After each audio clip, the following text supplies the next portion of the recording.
मेरे दोस्त, हर बार जरूरी नहीं कि आपका दिमाग काम ना करे। इस बार बड़े बेहतरीन तरीके से काम करने वाला है। यहाँ पे यदि 8 कुर्सियां तथा 5 मेजों का मूल्य 368 रुपये है और 5 कुर्सियों तथा 8 मेजों का मूल्य 308 रुपये है, तो एक कुर्सी तथा एक मेज का अलग अलग मूल्य आपको यहाँ पे बताना है। तो बड़े ध्यान से देखना, इस टाइप का सवाल बहुत बार आपने देखा होगा और आप नहीं लगा पाए होंगे। अब यहाँ पे इस सवाल को देखने के बाद, इस वीडियो को देखने के बाद गारंटी है कि इस सवाल का आंसर आप सेकंडों में निकाल के दोगे।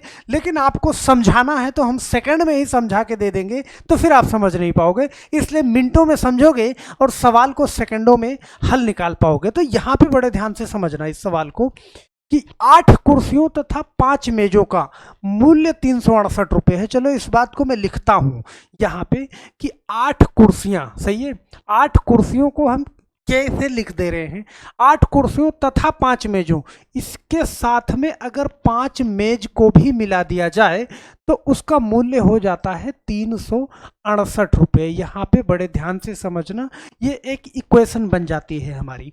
अब फिर से ध्यान से समझना, और 5 कुर्सियों, फिर कह रहा है कि अगर आप 5 कुर्सी खरीदते हो और उसके साथ में 8 मेज खरीदते हो, ध्यान देना, तो फिर आपका मूल्य कितना हो जाता है, 308 रुपये।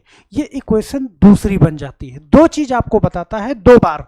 एक बार बताता है कि 8 कुर्सी और 5 मेज एक साथ खरीदते हो तो आपको 368 रुपये देने पड़ते हैं, और 5 कुर्सी और 8 मेज खरीदते हो तो 308 रुपये देने पड़ते हैं। बड़े ध्यान से इस चीज को समझना। अब आप जानते हो कि जब समीकरण है तो समीकरण हल करना बड़े आराम से जानते हो। इसको समीकरण के हिसाब से आप लगा लोगे। यहाँ पे ध्यान देना, हम पहले कुर्सी का मूल्य निकाल लें, ओके, या फिर मेज का मूल्य निकाल लें। अगर कुर्सी का निकालेंगे तो मुझे मेज का बराबर करना है, मेज का निकालेंगे तो कुर्सी का बराबर करना है। चलो मैं पहले कुर्सी का निकाल लेता हूं। तो मेज को हमें बराबर करके काट देना है, तो यहाँ 5 है और यहाँ 8 है। दोनों को बराबर करने के लिए ध्यान देना, यहाँ पे मुझे क्या करना पड़ेगा, 8 से गुणा कराना पड़ेगा, और यहाँ पे 5 से गुणा कराना पड़ेगा, तभी दोनों बराबर होगा। और दोनों बराबर होगा तो आप जानते हो कि पूरे इक्वेशन में इससे गुणा करते हैं। तो देखना, 8 से 8 में गुणा करेंगे तो यहाँ पे क्या आ जाएगा, 64 के कुर्सी, ओके, प्लस फिर 8 पंजे क्या हो जाएगा, 40, ओके, 40 मेज बराबर। अब 8 से इस पूरे में गुणा कराएंगे तो 8 अठाई 64 के 4 हासिल 6, 8 छंग 48, 48 2 50 और 6, सही है, 8 छंग 48, भाई 8 अठाई 64 के 4 हासिल लगा था 6, और 8 छंग 48, 48 और 6 जोड़ेंगे तो 48 2 50 4 44, सही है, हासिल आया हमारा 4, ओ सॉरी 54, हासिल आया 5, और 8 त्रिक 24 और 5 29, यहाँ पे हमारा आ गया क्या, 2944। अब इस बात को बड़े ध्यान से देखना, सही है। दूसरे वाले में जब हम गुणा करेंगे तो हमारे पास एक बार यहाँ पे 5 से गुणा करेंगे तो यहाँ पे 25 के कुर्सी और प्लस 5 अठे 40, 40 मेज बराबर। अब 5 से गुणा करोगे तो 5 अठे 40 के शून्य हासिल 4, तो यहाँ पे 4 लिख दिया, 5 3 15, ये हो गया 1540। अब इसको हमें क्या करना है, ध्यान देना, जब आप इक्वेशन को हल करते हो तो इस कंडीशन पे यहाँ पे हमें निशान बदलना होता है। निशान हमने चेंज कर लिया, और चेंज कर लिया तो आप जानते हो ये प्लस माइनस होके 40 में ये कट जाएगा। और कटने के बाद अब यहाँ पे ध्यान देना, 64 में से जब 25 घटाओगे आप तो भाई 14 में से 5 गया 9, सही है, और यहाँ पे बचा 5 में से 2 गया 3, तो 39 कुर्सी, सही है। और यहाँ पे क्या बचने वाला है, ध्यान देना भाई, 2944 में से 1540 माइनस करोगे तो 4 में से शून्य गया यहाँ पे 4, और फिर 4 में से शून्य गया 4, और फिर यहाँ पे क्या 0, सही है, और 29 में से 15 गया तो हमारे पास बचा कितना, 14, सही है, 1404 रुपये। अब इस बात को ध्यान देना, यहाँ पे के का मान अगर हम निकालेंगे तो 39 यहाँ पे नीचे चला जाएगा, तो 1404 और बटा में क्या करोगे आप, 42 करोगे। जब आप इसको काटोगे, ध्यान देना 39 से, तो इसको आप 40 समझ के पहाड़ा पढ़ोगे तो 4 चौके 16, ज़्यादा चला जाए, 4 तिहाई 12, 120, सही है। 39 का 3 बार करा तो 117, और 117 फिर 40 से 4 छंग 24, ठीक, ये आ जाएगा आपका। जब आप काटोगे तो 36 आ जाएगा। तो मतलब एक कुर्सी का जो मूल्य हमारा आया, के की वैल्यू जो आई वो आई हमारी कितना, 36। तो एक कुर्सी का मूल्य तो हमने निकाल लिया। क्या मुझे दूसरा फिर से इक्वेशन हल करना पड़ेगा? बिल्कुल नहीं हल करना पड़ेगा। जब आपने एक कुर्सी का मूल्य निकाल लिया तो यहाँ पे बड़े आराम से एक मेज का भी मूल्य निकाल सकते हो। यही के का मान चाहे इस वाले इक्वेशन में रख दो चाहे इस वाले इक्वेशन में रख दो।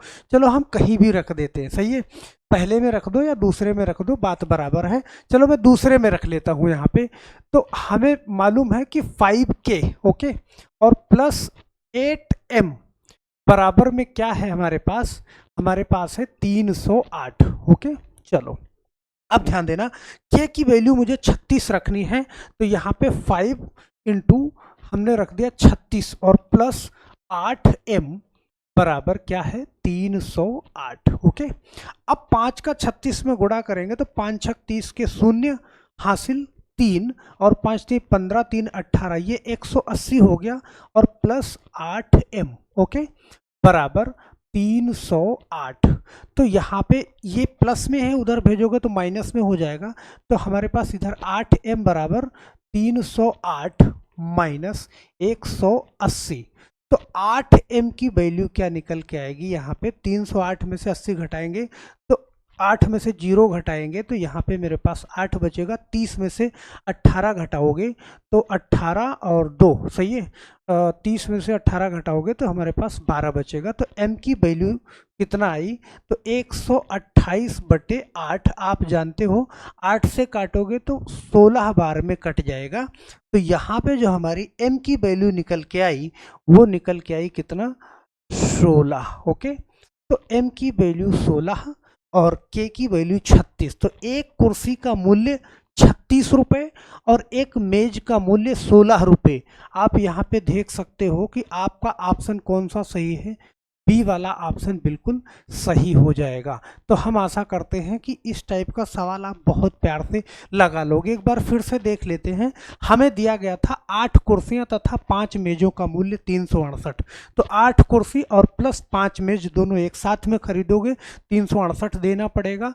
फिर बताया गया था 5 कुर्सी तथा 8 मेजों का मूल्य 308 रुपये, मतलब 5 कुर्सी और 8 मेज एक साथ खरीदोगे तो 308 देना पड़ेगा।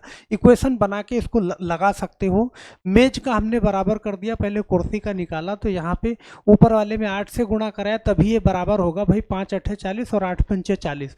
तो ये गुणा कराया तो मेरे पास ये मिला और यहाँ से मैंने क्या करा, के का मान निकाल लिया। और के का मान निकाल करके चाहे ऊपर वाले इक्वेशन में या नीचे वाले, चलो मैंने नीचे वाले में रखा तो नीचे वाले इक्वेशन में के का मान रखा तो यहाँ से मुझे एम का मान मिल गया बड़े आराम से। तो आप भी इसी तरीके से बेझिझक इसको लगा सकते हो। और ध्यान देना, अब आपको लग रहा होगा कि टाइम ज़्यादा लगा, बिल्कुल नहीं लगा।